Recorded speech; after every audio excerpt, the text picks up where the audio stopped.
มาใจเจียวอยู่เงินก็ตันนี่นะทุกคนเส้นเจียวปลาแรกก่อนน้องโอมแรกเส้นหลายอยู่อ่ะไปลงมาลินสวนเนื้อมาลาแตงเจียวพร้อมมาหาเราป้าถูกฝุ่นมาโอ้ฝุ่นนะฝุ่นนะ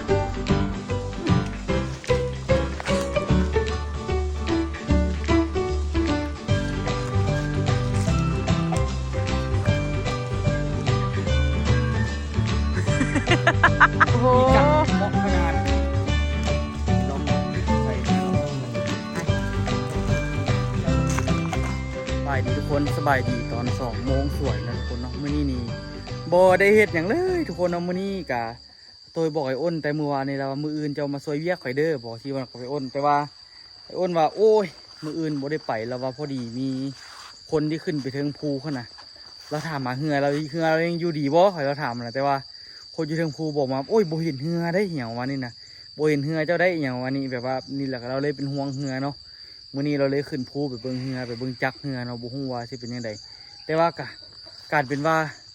ตัวบ่ได้พักผ่อนมาหลายมื้อแล้วทุกคนกลายเป็นว่ามื้อนี้ตัวพักผ่อนเลยตอนนี้ตอน2 โมงทุกคนตัวนอนตั้งแต่ตอน11 โมงครึ่ง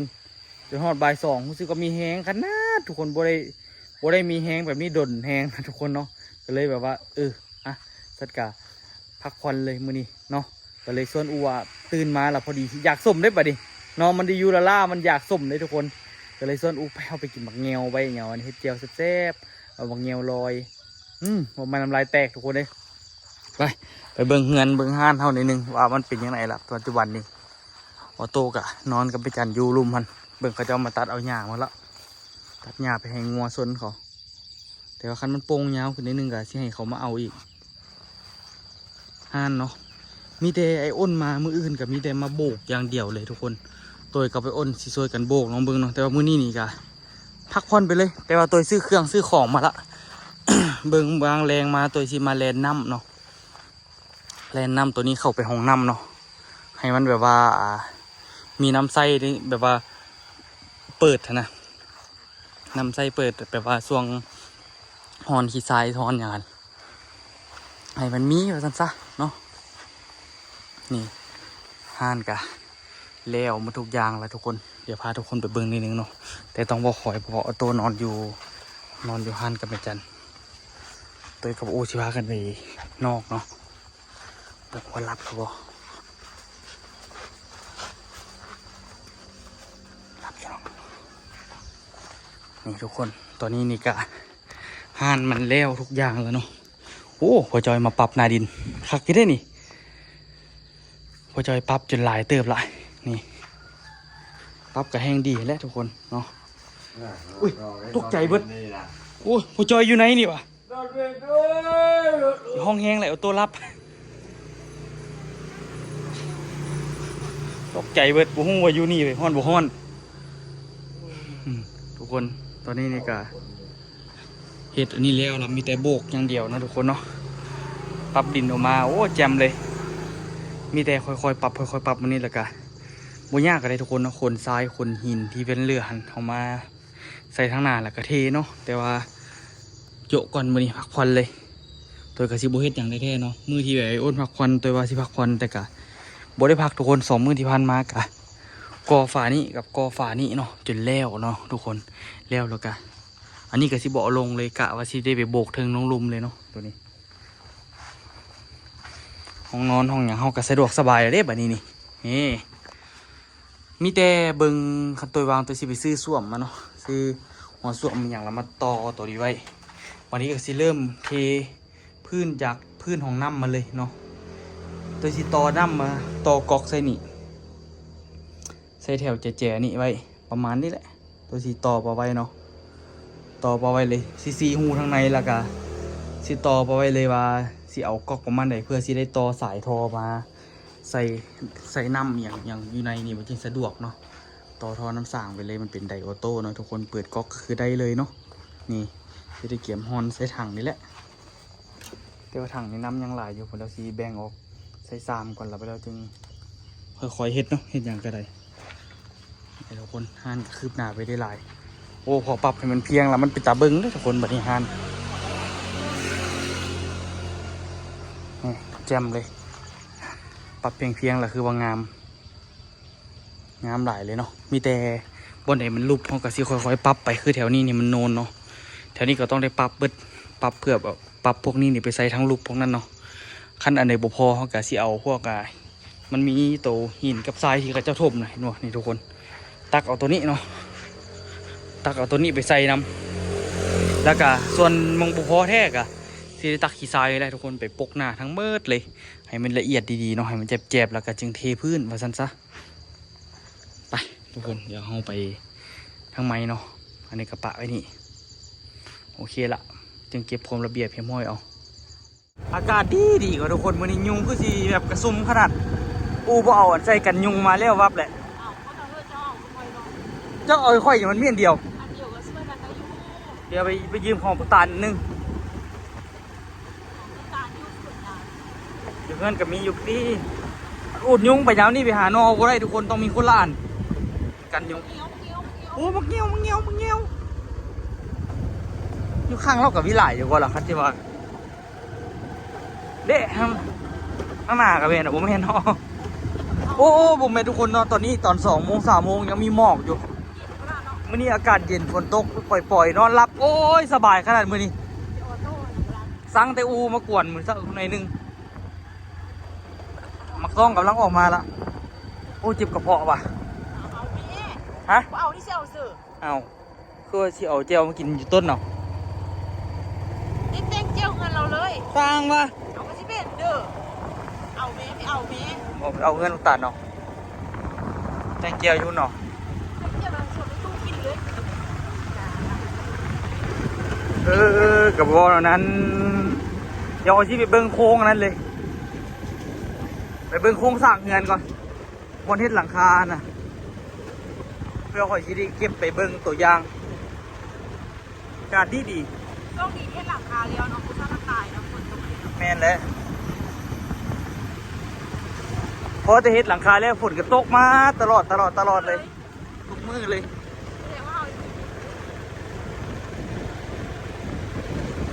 อยากโตเธออยากโตมาทั้งหน้าแห้งขนาดเดี๋ยวนี้ถ้าโตมาทั้งหน้าได้นี่เฮ็ดประตูม้วนใส่กันเรียบร้อยแล้วอากาศดีทุกคนได้นอนหลับสบายได้เหรอวะไปคนเดียวไม่เจ้าอ่ะหมอกข่อยก็บ่ได้ออกมานี่ลืมถ้าฝนตกบ่ไปบ่หาน้องเห็นเสาคูขายพวกอันยาวตกบ่ไปบ่ไฟกินไฟบ่ห้องไฟเป็นเลยนี่ซื่อๆมาในบ้านกันทุกคนมาแต่งเจียวอยู่เฮือนตุตันนี่นะทุกคนเฮ็ดเจียวปลาแรกก่อนน้องโอเฮ็ดปลาแรกเฮ็ดหลายอยู่อ่ะ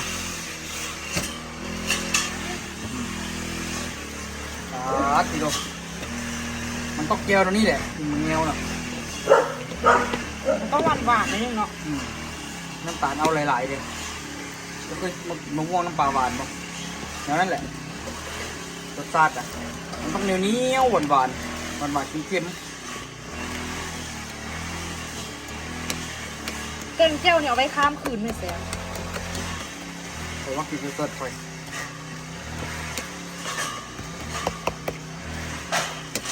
จะกินโยนส่วนนี้เอามาลาวอ่ะสีเบิ้งอุ่นท้องในยังหลับมีแหงอยู่ได้ละเอาพวกไปน้ำเดียวดีกว่าไปอันนี้เอาไว้หนึ่งก้อนบ่อไปตรงนี้แหละมาเบิ่งโค้งสร้างเงินอันนี้แต่ว่าบุคือกันไว้ของเขาเจ้าเรามีเสาของเขาเราบ่ได้ใส่เสาของเขาเจ้าก็3 เมตรคือกันนี่บ่ได้อันนี้มันสิมาเบิ่งตัวนี้บ่ได้หรอกเพราะว่าตัวนี้นี่เขาเจ้าใส่เสามันต้องมีเล็กค้ำเจ้ยมันใส่ลุมนี่แต่ละอันแต่ละเสาไม่ได้ไปเบิ่งของอันนั้นก็ได้ของตูนก็ได้เสริมไปลึกกว่าเนาะมันนี่แหละแถวของเขาก็ใส่ประมาณน่ะ3 แถวเราก็เจาะซีใส่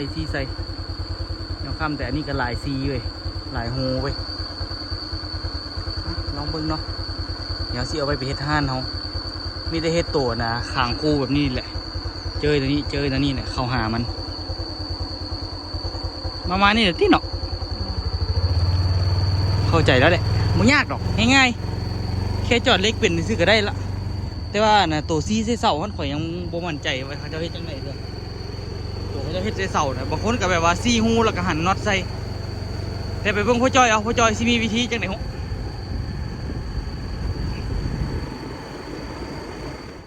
ไปลงมาลินสวนเนื้ออำมาลา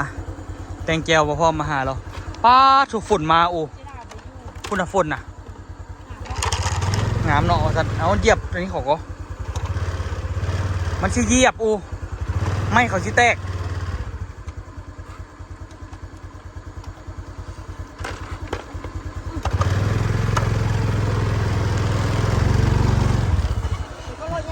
ขนาดเดียวก็พอแหละไปน้ำกันบอยันจะเมื่อยบเอาไปเลยขึ้นรถบอกว่าที่ให้คิดแบบนี้ไปแหมบรรยากาศกำลังดีเลยมื่อนี้ฝนมาละมาฮอดกับฝนมาเลย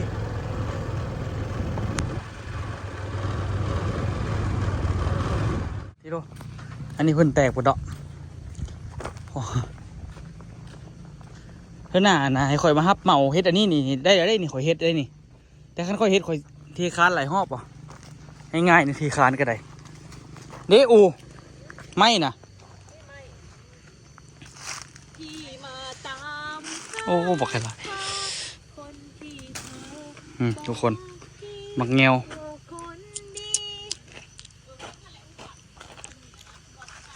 ทุ่มเหรอทุ่มเพลงว่ะว่าพอดีกินไว้อูโอ้ยเอานี่ก็ได้นี่นี่ละเพื่อผัวเนาะเฮ็ดได้ทุกอย่างเลยเนาะผัวอยากกินอะไรก็ต้องฝนตกกับบริยานนี่นะตกเพราะขี้หมานึงนี่นะมันปลาไล่ไปตู้เอาทั้งหลังปลูกอ้อยป่ะปลูกหญ้าหญ้าป่ะปลูกให้ยังปลูกงัวเขาจะเลี้ยงงัวนะป่ะ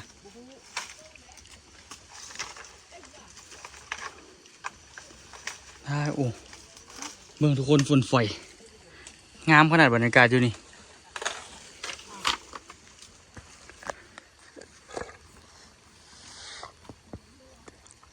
หมักเพชรกับบักไก่ลายซ้ำซีไซอยู่นี่มึงทุเรียนแล้วก็เป็นหมันอยู่ทุเรียนก็ได้เขาเห็นแต่บอนอันนั้นนะบอนอันนะอยู่ทางเข้านะเขาจะปลูกอยู่กองบอนอันนะทางน้ำแล้วปกงามเป็นอย่างได้อยู่อ่ะบ่ได้ขึ้นนะได้นี่ฝนฝอยทุกคนเนาะฝนฝอยดีพวกงามนอกก็บ่ต้องไปเอาละฝนฝอยหลายโหดไปลองซีมกันไปบ่ได้ไงตัวไม่เศร้ามันก็ดีเอาจะจับนี่ค่อยสิเอาเองลีลาอยากแม่นขนาดเฮ็ดบ่ได้ก็ยากเฮ็ดเนียวเจ้าเบื้องปลายมันแม่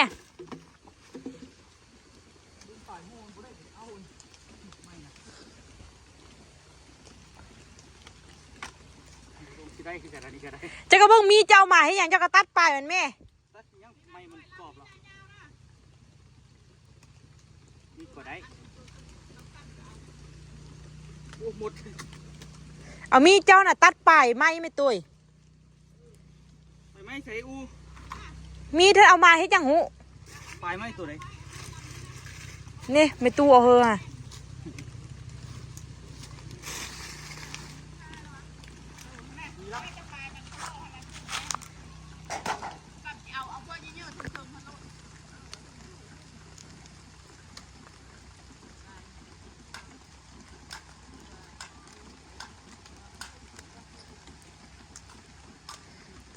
เบิ่งฝนตกไหมโอ้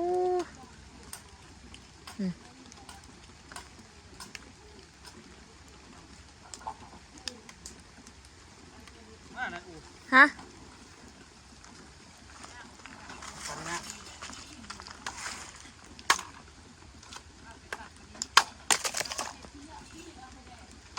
ใช่ไหม น้อยโพด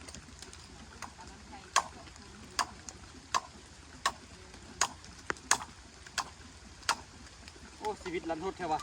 กายว่า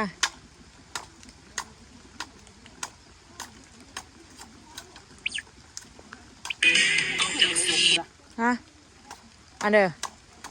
ขึ้นเอาขึ้นไหมงดบกินไล่ เปียกบนละอูนี่ว่าบุเปียกเด้อฝนอันนี้ก็ได้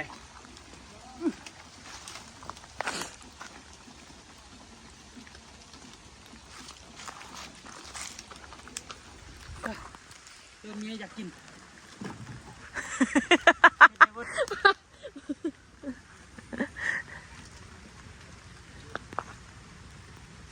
อ้ายฝนเข้าตา กินเลยหากูกิน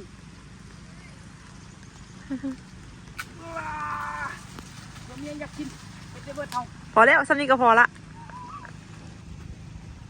มีการบอกว่าเอาหลายๆที่ โอ้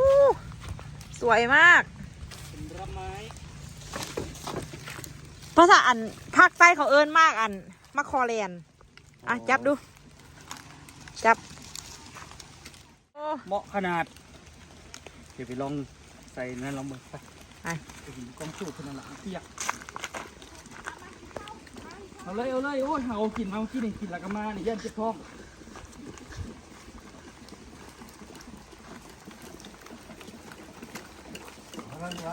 โอ้ยมันกินลิ้น คะแนนกินมดทำไมนี่ก็ได้ เอาอยู่นี่เลยป่ะ ไปกินน้ำในตู้คุณน่ะกะลันโทษโพดกินอยู่นี่ก็ได้ แล้วอู้ที่เป็ดนะหานออยู่นะตั้งมัน ป้าอันนี้นอเดี๋ยวนอสังไผ่โอ้ ป้าว่ะงั้นเดี๋ยวไปซื้อ โอ้เฮ็ดอันนี้แล้วมดสิบ่ใต้เมตู ใกล้เด้อ อืม ใส่น้ำปีกไม่เมาเลยบอก ก็หันแหละ เออ เยอะใกล้เลยนะบ่พวกตกเลยก็เขาก็ใกล้แล้วคือว่าแดดมื้อเดียวแล้วเริ่มแล้วแหละ ประตูไม่ตู้นอนนี่เลยว่ะสบายเนาะ สบายเลยเป็นไรอัน คำว่ามีพวกคนนอนนี่นะนอนเนี่ยมือเบียดมือมัน โอเคใส่ตัวนี้เลยป่ะ อืม กรอบจุดความจมหั อย่าว ง มื้อนั้นน่ะนะกินแล้วบ่คักว่ะกินได้3มากกว่าทิ่มว่ะ ได้เฮ็ดเจียวใส่มันอยู่ล่ะ เฮานี่มีลูกแท้ตอนเฮาถือพาออโต้แทนที่เฮาสิอยากกินส้มเฮาน่ะบ่อยากอยากกินแต่ของหวาน มันมีเนื้อกินแต่ส้ม บ่กินเฮาส้ม ลานะกินแต่หวานกินหวานกับข้าวออกมาพุ่งเยี่ยวแล้วแหละกินหวานไรนี่อังเปาแม่เมื่อแล้วกินกระพักกับน้องแมงไม่ก็จะเป็นผู้หญิงกินแมงไม่เป็นปานว่าเด้อทอดขนมอยู่แมงไม้ตกลงมาจากกระจาดตกลงมาทอดลงมาขนมกินเลย โอ้เอาอังเปาเกิดมาจากโล 3 โลไป3 โล6 ป้าผู้บ่กินเยอะวันนั้นกินแต่นอ ข้าวหลายๆพวกนึงเลยเรียกว่า ตอนเขาเกิดออโต้ออกมาออโต้มีไข่เต็มทันหม้อวะป้าป้าสงสัยแม่นกินซีนไล่อันแม่สุกวะกินซีนเดี๋ยวมันกินแต่นอ จะนอกไปเลย ลองมาเด้อ เฮาพัดมักกินนมว้าว แล้วไปกินนมน้ำลายออกหลายเป็นกล้วยป้า เขาจะกินเลยมากอันนี้ กลืนเลยเนาะ คืนได้ก็คืน บ่กินข่อย ค่อยกลืนค่อย มันลายแตกไปยังบ่ทันกินครับ โลโก้นะกลมต้ม กลืนเลย มาคักป่ะนี่ พูดอ่ะ คืนเลยแล้วคุณผู้ชมเห็นทำพันยังบ้วนอยู่เลยคุณผู้ชม บรรยากาศมันก็คักเนาะ ส้มเนาะ ผู้นึงกินข้าวผู้นึงกินส้ม ข้าวกันใช่ไหม กินข้าวกับปุ้นปลากดวะนี่ปุ้นโอปลากดสกับนอป้าอาหารบ้านเฮาอะผู้นึงกินข้าวผู้นึงกินส้มประตูบ่กิน ทามันน้ำ อะ มอนกัน ทั้งที่ว่าข่อยหักไว้กินเท่าที่สอง มากอันนี้เด้ อยู่ทางสัญญาบุรีบ่มีเว้ย โอ้บันนองนะจานเจ้านี่ พวกนี้แค่บ้าน บ้านเจ้านี่บ้านนอกนะบุญฮอนมักกันมักกันเงียว ไม่ใช่หมากนะหมากหมากซีม มีฮอนมักซีม แห้งนอกค่ะบุมีบ้านนอกบ้านค่อยในเมืองบุมีมักซีม ซีมกับหมากเหนียวที่ว่าคอยให้เจ้ากินนะ มากันดู ใครได้คอยได้เมียในเมืองเนาะ ใครดิ ลำบากเลย และลำบากบ้านนอกขนาดมีฮอนมักซีมอันผู้บ้านนอกจะมีฮอนมักเงียว ปลูกมันนอกมีหอยเท่า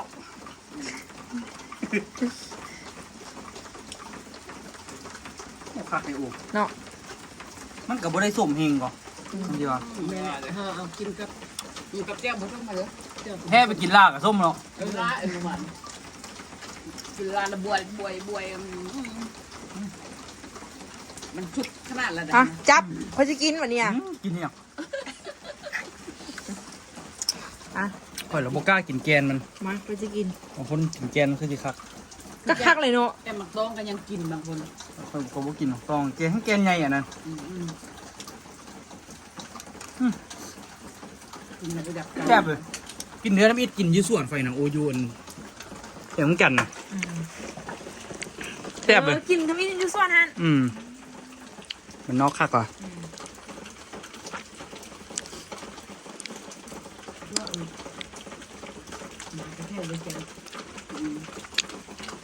มาเห็นเป็นโดดเลยเนี่ย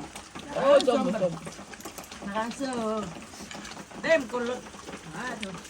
นี่ถ้ามีแต่อยู่ของพี่ไว้มันไม่ไปถึงแล้วถ้ามีถึง ไปเลย เสียบเราอ่ะคือส้มดำให้เรากินละลามกับส้มดำ แซ่บเราเอาหลายๆเราอ่ะ คันยูเบียงเอาไปค่าย คือขนาดได้อันอยู่บนตัวเองบ่มีอะไรเฮ็ดอันบ่ยากขนาดตั้งแต่มีหมักม่วงนี่บ่กินส้มจักบาทก็คันสิว่านี่เชื่อนึงก็ยังบ่กินเห็นกะเบิ่งมันซื่อ แม่แหละ ๆบัดไปเฮ็ดคนอื่นเพิ่นจะกินได้บัดนี้ ศพห้องตาเป็นพยา อ้าวเจ้าก็บีบหลายๆก่อนแม่เราบีบ3แกนแล้วว่านะ ขอโทษ แซ่บเนาะ เป็นน้ำเจียวนี่เสียบ เสียบน้ำเจียวเหนียวซุ่ม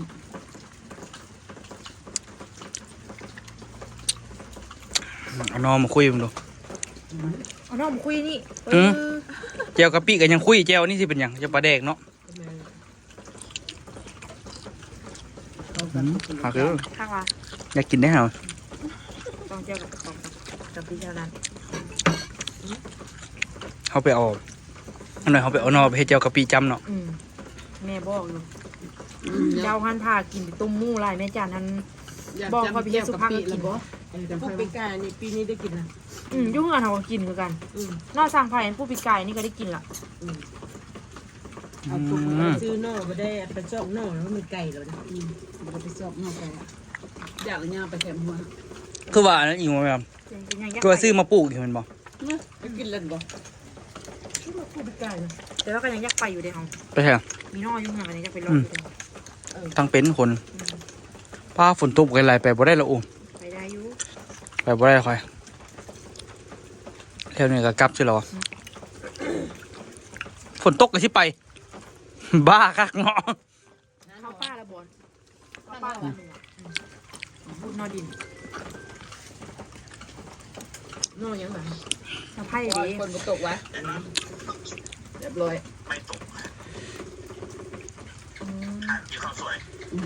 หากินข้าว สะไพ่ไม่ตกเลย บ่ เบื้องส่วนเขาเจ้าป้าดติโตบ่ธรรมดาหมักม่วงก็เป็นแท้เป็นว่าป่าปีนี้ก็สิเลี้ยงอีกว่ะเลี้ยงอีกบ่ป่าปีนี้ป่าก็เลี้ยงอีกว่ะปีนี้มีแล้วอ่ะบรรยากาศดีอยู่นี่หลายแนวอยู่เพิ่นวางระบบนำกะคักก็แต่ละมือนี่กะได้เบิ่งหัวเบิ่งสวนเดี๋ยวนี้กะคักคือกันเนาะเฮ็ดอันนี้อีกเฮ็ดอันน่ะแนวบ่มอีกคักแท้น่ะนี่เอาไปใส่น่ะมาคักก็เลยนี่มีหยังก็มาใส่นี่เศษอาหารเศษหยังก็มาทิ่มใส่กลายเป็นแบบว่าคักเลยคันเอาน้ำหมักจุลินทรีย์มาใส่นี่แห้งสิคักเลยนี่ เพิ่นก็เฮ็ดสังเคราะห์แสงเฮ็ดนั้นเฮ็ดนี่บอกหลายแนวเบิ่งต้นบักนาวเราบอกงามได้ดูแลเด้ตัวกะบางทีสิไปดูแลต้นบักนาวก่อนบ่มีเวลาเลยไปเฮ็ดห้านเฮ็ดหยังกะบ่ทันละต้นบักนาวเราบอกใหญ่ๆละนี่ต้นทุเรียนเฮ็ดอันนี้ก็ดีเลยมันจึงสิได้ห่มเย็นซุ่มซื่นเลยตอนนี้กำลังปงอยู่คือสิได้กินอยู่ที่หมักทุเรียนเรามันตัวนี้เหี่ยวตายติดรถละ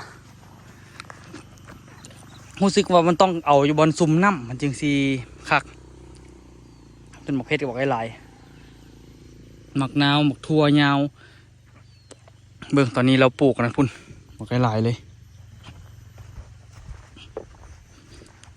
ฝนหาก็เศร้าทุกคนเลยบรรยากาศกำลังดีพาทุกคนมายางหลอดหนึ่งอันนี้นี่เขาเจ้าเฮ็ดบอลรถไถอย่างลงได้เนาะเพื่อสิไปเก็บเกี่ยวอย่างมันก็สะดวกสบายดีอยู่โอ้หมกเพชรแล้วยังบ่เก็บเนาะหมกเพชรมันจนออกบ่หลายละหมกเพชรถือบ่สองนี่หรือเนาะได้แล้วคือบ่เก็บไปขายแต่ว่าพอได้ปลูกแล้วนี่มันก็ได้เก็บเรื่อยๆนะทุกคนแต่หมกเพชรตัวบ่ใหญ่เว้ยมันคือบ่ใหญ่ว่ะของเราคือบ่ต้นหมกใหญ่ปลูกอย่างก็ได้เว้ยพอตู้นี่ดินทั้งหน้าดินอย่างเราก็มาใส่เป็นบอลเฮ็ดเป็นบอลปลูกเนาะก็คักดีอยู่เมืองอันนี้แต่ละต้นเราก็วางระบบน้ำไปแน่เนาะเป็นระบบสปริงเกอร์ใส่กับต้นมันก็สะดวกดีอยู่ต้นก็ว่าสิไปมื้อนี้ได้เปิดน้ำใส่แท่งละพอได้เปิดโดนมื้อนี้ก็คือสิได้เปิดใส่อีกเนาะหมักม่วงมันยำโคตรคักเลยบรรยากาศดีเมืองหมักม่วงพอได้มาใช้ชีวิตวัยเกษียณแบบนี้นี่มันก็มีความสุขดีเลยเนาะทุกคนเนาะตัวนี้ก็ยังบ่ถึงขั้นเถอะก่อนหน้านี้ก็ถึงขั้นอยู่รู้สึกว่าส่วนคือทุกสิ่งทุกอย่างสิ่งที่เราต้องการใช้ชีวิตแบบเรียบง่ายอยู่กับต้นไม้อยู่กับภูเขาอยู่กับธรรมชาติแต่พอมาเจอตัวจริงล่ะมันโมเมนต์นั้นเรายังมีภาระหลายอย่างอยู่ที่จะต้องได้เฮ็ดได้ใจตัวนั้นได้ใจตัวนี้พอมีลูกเขามาเขาแห้งต้องได้ดินรนนะทุกคนใช้ชีวิตที่ส่วนกะเอาไว้เป็นชีวิตหลังเกษียณซะแต่ว่าตัวกะละว่าอยากเกษียณพยายามเฮ็ดเวียกทุ่มเทตอนที่ยังมีกำลังเฮ็ดได้ให้มันได้ถึงที่สุดเนาะใช้ชีวิตแต่ละมื้อให้มันคุ้มค่าแต่มื้อนี้นี่เมื่อยแห้งเพลียแห้งก็เลยขอพักผ่อนก่อนซะเนาะจะเลยพักผ่อนไปว่าแล้วเราปลูกอ้อยปลูกหญ้าเอาสันดูว่าหญ้าวะอ้อยที่อ้อยปลาถูกปลูกอ้อยขันหอดยามมันนะขั้นน้ำขายไหมนี่คือสิพิลึกขนาดนี้เปิงลำบักไงตัวกับปลูกคือกันก็อยู่เฮือนนั่นแต่ของเพิ่นนี่คือสิออกหลายแห้งอีหลีปลูกหลายเท่าไรวะตัวกะเอาสุพรรณ50มาปลูกเนาะแต่ว่าบ่ได้เอามาปลูกหลายปานนี้ซื่อๆเฮ็ดตอนนี้ก็บ่กำงามพุ่นแหละแต่อยากมีทุกคนเนาะชีวิตแบบนี้นี่บรรยากาศดีปานนี้อยู่กับธรรมชาติอยู่กับนี่โอ้แจ่มเลย